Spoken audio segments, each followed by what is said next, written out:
Today we have another hot topic, because today we are about to take a look at the aim assist in the new Call of Duty Modern Warfare 2 or Warzone 2. Because in this video we want to check if what people are claiming is true, and we want this to be very objective, because as you probably know, with this topic, mouse versus controller, yeah, it's a pretty hot one, and it could have served as the basis for the Civil War movie without a doubt. So today we want to approach this matter in a very objective way. And the only way to really achieve this is, yes, to try it out for yourself. And because of that, I ordered a controller. And at that point, I have to say, I have never played with a controller in my life before. And that also explains why I was surprised that there is nothing else except for the controller package. Nothing to install or anything. Yeah, I just didn't know any better. Beforehand, I did a little research on the internet about what the best settings are for the aim assist currently. So I set it up and, well, we went into a custom match to test the whole thing. The first question we wanted to answer is, how strong is the aim assist and how does it work? What was immediately noticeable was that even if I was the only party that was moving, the crosshair was already drawn a bit to my opponent. But this was really minimal, so nothing too shocking here. But what was noticeable, however, is when my opponent jumps around a corner. That thing pulls over quite a bit. Even when I try to just pass my opponent here, the aim assist pulled my crosshair completely over. So then we tried the jumping around corners again, and well, I'll just let the clips speak for themselves. Wow! Okay, warte, mach das nochmal, um euch zu zeigen, dass ich keinen Input gebe. Ne? Okay, ich gebe keinen Input. Warte nochmal. What? Kein Input. Bro, what? Ja, beweg dich mal. Guck dir das an.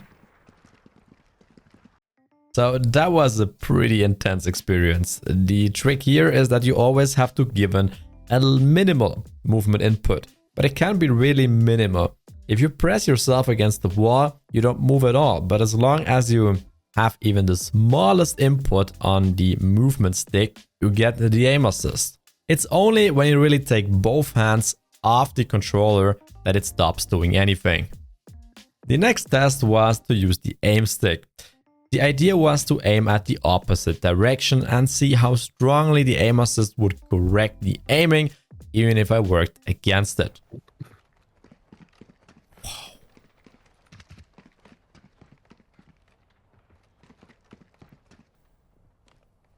Wow. Holy shit. Alter. Er wehrt sich so richtig gegen meinen Input. Guck dir das an.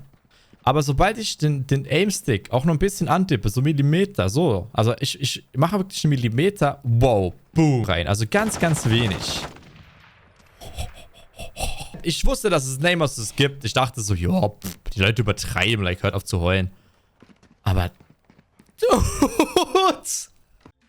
So it's fair to say that the result really surprised us all. It was pretty intense. It was like a magnet, and of course on the range it wasn't as strong, a bit weaker, but still noticeable. And for somebody like me who has never held a controller in his hand before, that was fascinating. The next point was the so-called slowdown. Basically what happens is the aim assist detects that somebody is in front of him, an opponent player, and therefore slows down the sensitivity of your aiming stick. This can be pretty hard to look at, so, well, you have been warned.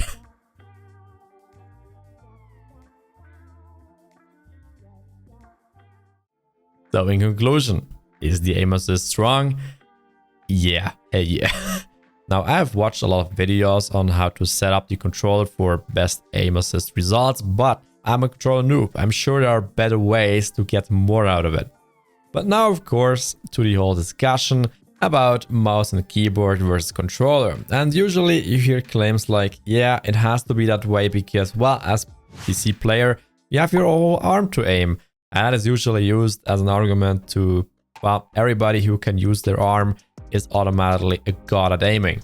So don't take that so seriously. But what we wanted to look at is what happens when you take a person who is using a controller for the first time.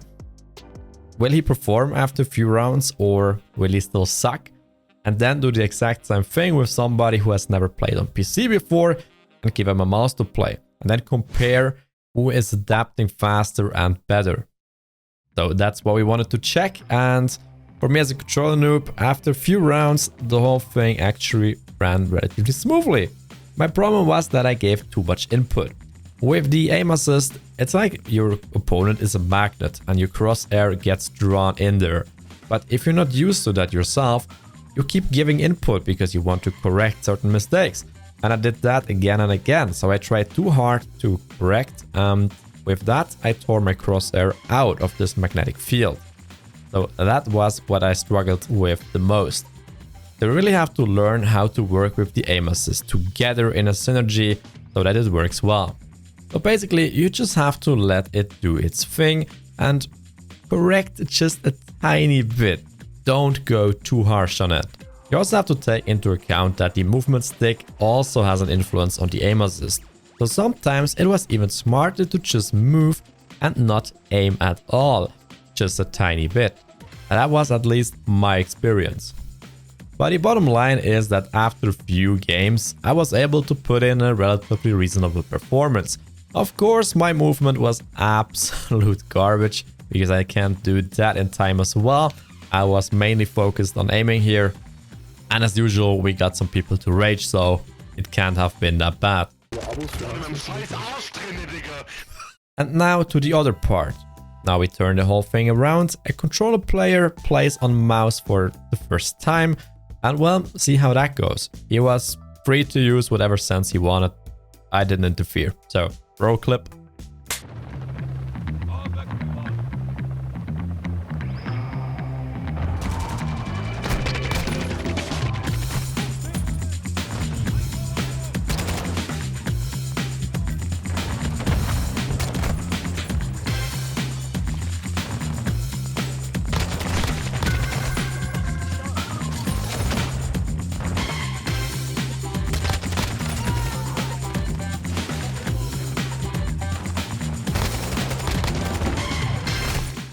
Yeah, it was to be expected. Because mouse and keyboard were not specifically designed for gaming, so the input device came from the past, it was used for office work and so on, so the key combinations can be a bit tricky on the keyboard from time to time, so you really have to learn it. It's not that intuitive as, for example, the controller, which was built for gaming. And in terms of aiming, well, you just don't get any help, so it's brutal. It wasn't surprising that the start with the controller went way better. Also because, well, you have an aim assist that, well, helps you a bit. Or is it just a bit? That's now the question. So in conclusion, the controller and mouse both have advantages and disadvantages. First, let's talk about all the cliches and why they exist. Mouse and keyboard requires a lot of practice and training to get halfway decent with it. Much more to achieve top results. And I think that's a bit of the problem, because in these arguments with controller versus mouse, people like to take the best of the best as comparison. So they talk about the top 1% of mouse and keyboard players as an example and think, yeah, everyone is like that. But there's a reason why they are the top percent, because everyone else is somewhere below that.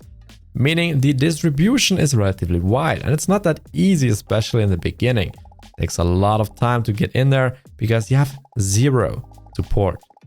And it shows, especially when you look at PC players that are doing tracking exercises. Whenever the object moves, you have to correct your input immediately. But you are not a machine, you have a reaction time, so you make mistakes. And those mistakes can make you miss a couple of rounds, and those can cost you a fight.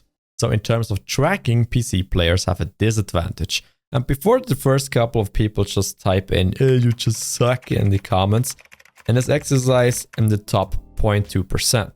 First, do it better, then talk.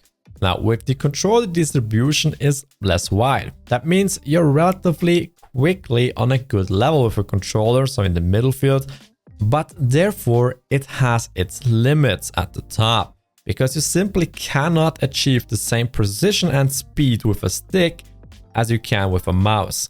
This means that if you compare the top few percent on both input devices, on all areas, mouse and keyboard is gonna perform better. The average gamer, on the other hand, will perform better with a controller. Or to throw around a few technical terms, mouse and keyboard has a higher skill ceiling, but only a few percentage of players will ever reach that. So for most people that don't want to go into ESL, this is not relevant. This means that you can reach a reasonable level faster with the controller. But again, you have upper limits. But for the average consumer, with such an aim assist, you are definitely better on a controller. And we can see this change pretty much everywhere in gaming right now. A lot of gamers are switching to controllers, even in the ESL. For example, in Apex Legends, more and more pros are switching to controller. You have to imagine, they have a couple thousand hours in this game and then switch to a new input device. They learn everything from scratch, and they wouldn't do that if it wasn't worth it. The results speak for themselves. Here, most of the top 10 players are playing with controller. But before the first couple nasty comments are posted, controller has also disadvantages. The controller really shines in games where tracking is important, so a relatively high time to kill, where you need to land a couple of shots and the opponent is free to move. Those times of games with a strong aim assist favor controller. But games that expect a lot of quick flicks and have a very short time to kill, for example Rainbow Six, Valorant and so on, their tracking isn't that important, it's the flick that counts. And here, a mouse is definitely better. Well, if you belong to those top few percent again. So, bottom line is the aim assist strong? I mean, well, yes, but that's not objective. The problem with answering this question is basically, whenever you change the aim assist just in the slightest, you move an entire group of people on the skill spectrum. And this can have a devastating impact. How do you balance that? Do you just take the top few percent into consideration? Do you take the average player and try to rank it there? How do you do that? Because again, the smallest adjustments have huge effects. And the frustration probably comes from the fact that the aim assist is most effective at where most people play, at an average level, gold if you want to speak in ranking terms. So most people play at about gold level, and that's where you feel the aim assist the most. You're very welcome to put your opinion in the comment section down below. Just keep it civil. Is the assist too strong? Is it not? What do you think? Because I don't think that I can answer the question here. But what I can say is that the whole argument about, well, if you can aim with your arm, you immediately are good at aiming, that's just bullshit. It takes an incredible amount of work to build up precision and speed with wrist, fingers and arm that is sufficient for, well, competitive play or high-ranked play. We're talking about thousands of hours, so it's a lot of practice and skill and not really, well, you have your arm. But I guess what people refer to is you have more freedom to move, more precision, more speed than you have with a stick. It's just a horrible way to phrase it.